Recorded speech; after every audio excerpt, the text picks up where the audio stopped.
On March 17th, history was made at Red Bull Kumite 2024 when MenaRD became the first player from Latin America to win the prestigious invitational. Today, we're going to break down his run at the tournament, his success with the character Blanka, and what this win means for Street Fighter 6 as a whole.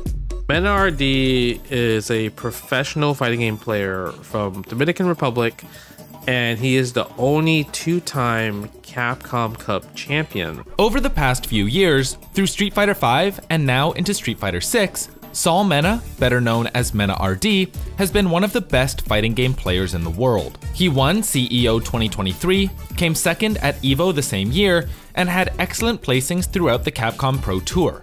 Coming into Red Bull Kumite, he was one of the tournament favorites, partly because of his character Blanka and because of his aggressive rushdown playstyle. I would say his playstyle is kind of like a bulldog, like a brawler. This kind of makes you really have to be on your toes, hyper reactive, guessing, and he's so confident in his decision making that he will always win in those type of exchanges. Red Bull Kumite is a single elimination tournament in which the seeding is completely random. The event kicks off with a huge draw to see who each player will be facing in the first round, and it can lead to some very spicy matchups early on. However, one matchup that seemed pretty straightforward was that of our protagonist. MenaRD, the only two-time Capcom Cup champion in history and one of the top Street Fighter 6 players alive today, was up against Broski, a good player from the UK, but someone who's mostly known for streaming and playing the low-tier character Aki. While Broski is undeniably good at the game, many expected this matchup to be a wash. Honestly, going into that tournament, I wasn't very familiar with Aki at all. I think I've never fought an Aki before. So against Broski versus Mena, I thought that there was a really good chance that Broski, the underdog, would have beaten Mena. And I mean, it went down to the wire. It went to the distance. And I would say the reason why is because it's very possible that Mena doesn't know the matchup. And I think that's the reason why he picked Luke. This is one thing Broski had going for him: the element of surprise. Aki doesn't see much play at high-level tournaments. She's considered low tier just because she doesn't have a wake up reversal. So when you wake up, it's really hard for her to get people off of her. So a lot of people don't have the second guess, oh, is she gonna do a wake up move? She has this OD snake step, which kind of makes her slither through the opponent, but it's not completely invincible. So you can grab it while it's going past you. So it just makes her wake up game pretty weak compared to other characters like Luke or Ryu or Ken, where they could do wake up uppercut and it's pretty much get off of me moves. So it was possible that he could get the drop on Mena. Fortunately, before the tournament even started, Mena had a few things go his way. And also, I got really lucky that in that tournament I was also rooming with Mono. That's Aki from Puerto Rico. So he gave me some good tips. And right before Red Bull Kumite, I actually had the chance to play with Broski in some exhibition matches, and that helped me see a little bit, not how the character works, but how Broski plays specifically. And that's why I went with Luke, actually.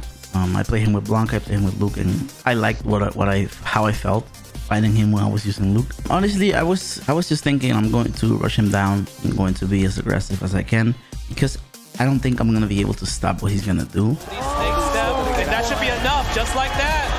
Level 3. Time to go to work. That was such a fast first game. What I didn't expect was his ability to adapt. I was like, well, he's really trying to adapt to what I'm doing. I was trying to set him up to always bait his parry with empty jumps or, the strike and throw game. And he was really aware of how I was thinking and what I was trying to set up. In Game 3, Broski showed the power of Aki, trapping Mena in the corner, setting up this godlike bait, Luke's jump attacks. You don't want so that. Good. Nice safe jump. and earning a perfect. Again, she can do so much damage here in the corner. Goes for the meaty That's setup, godlike. but he blocked it. Mena was ready for Can't it. challenge there. Perfect from Broski.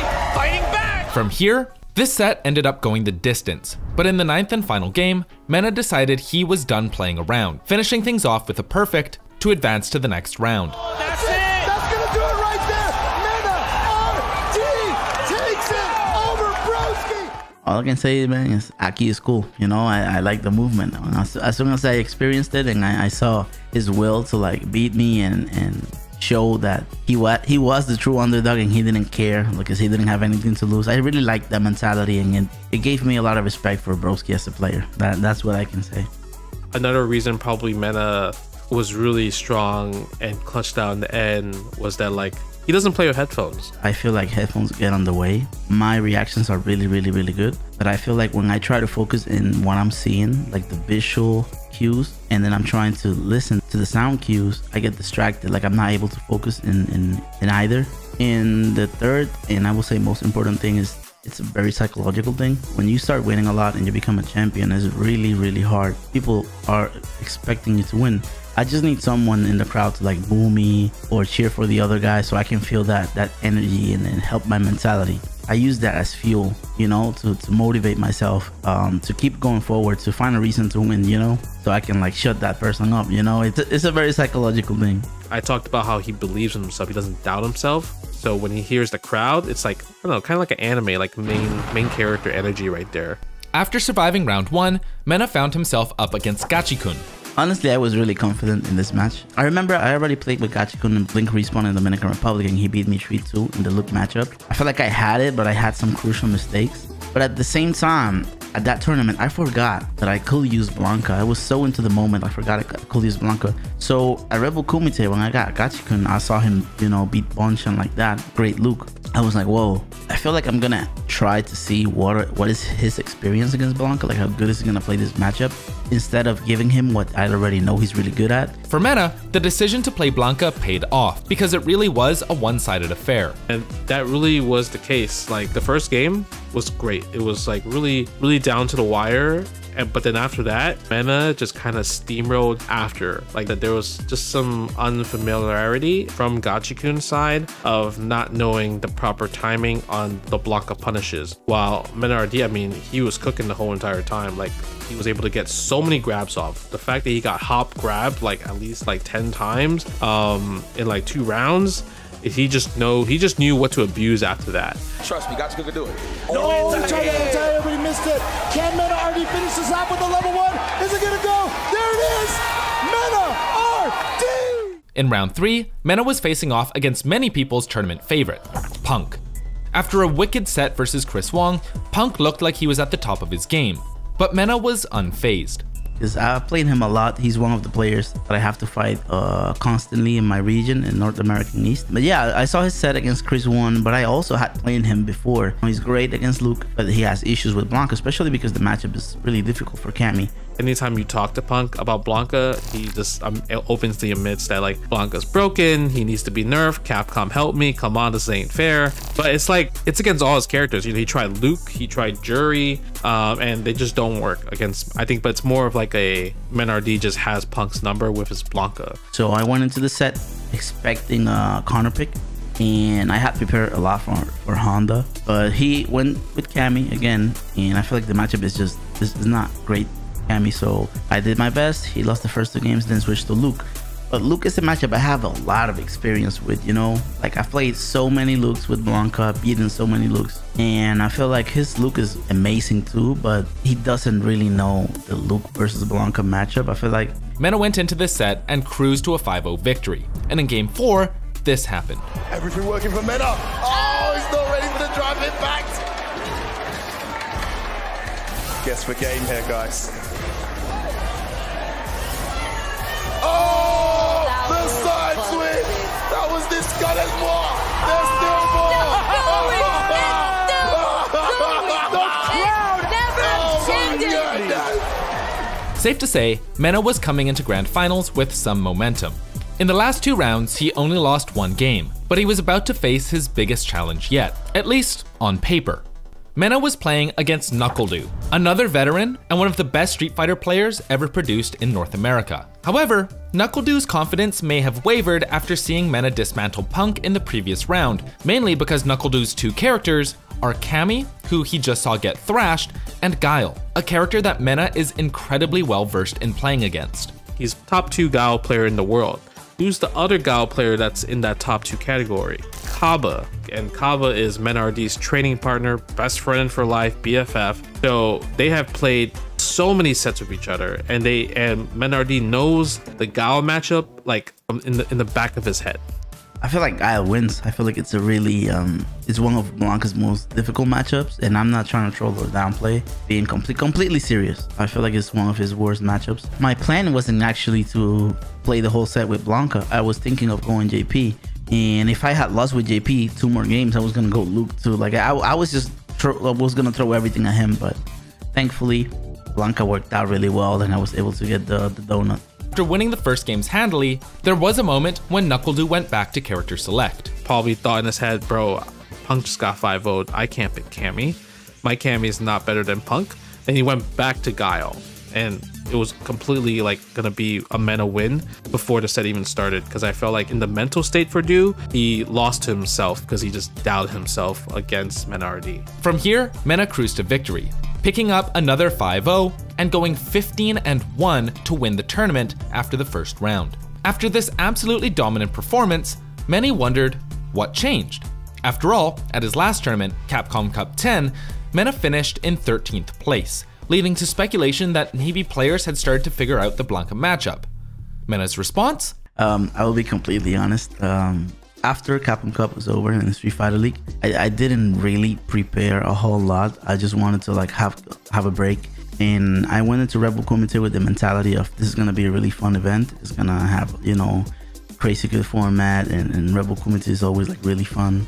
So I just tried to like keep with my strategy and just make sure that my mentality was right, that I was just having fun and zero pressure, and it worked out really well. I cannot come here and say like I amped it up after Gachikun Cup and I devised a new routine. I just, you know, took care of myself and tried to relax a little bit after the tour, and it did work out. You know, thankfully my gameplay was really good. So what does the future hold for Mena and his character Blanka? Right now, the meta is shifting. A lot of people are playing Blanka right now, right after Bull Kumite, like Nemo, Shuto, Aqua. A lot of great Japanese players are using Blanka. When you think about Japan, they don't have too many Blanka players out. I know Nemo recently just picked up Blanka, and that's a very popular strategy that Japanese players do, is that when they see someone outside Japan just beating everybody, they will pick that character up. That's how they really countered Punk in Street Fighter 5.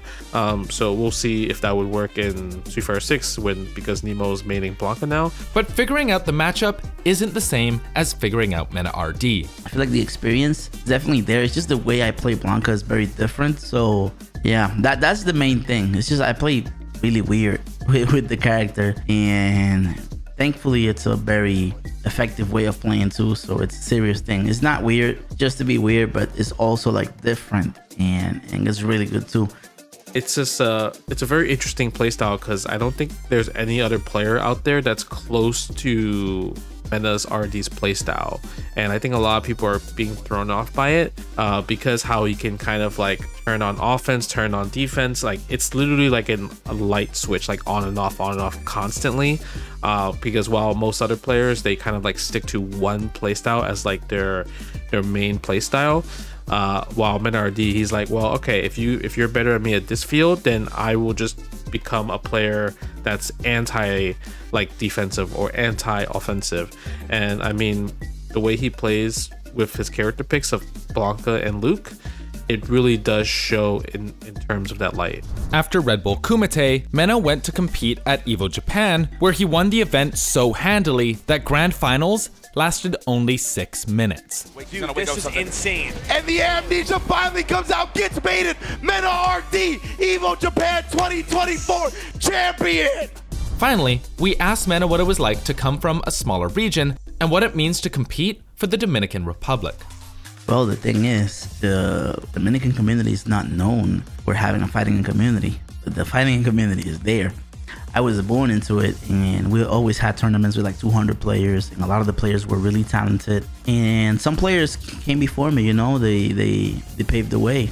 Like DRA was the first Dominican players to go into Capcom Cup and got 9 at EVO, or Gross, you know, he got top 8 at EVO, and also won a big tournament in 2013 and represented the DR in so many games. Like, oh, we also had a world champion in Soul Calibur in 2012, Omega DR.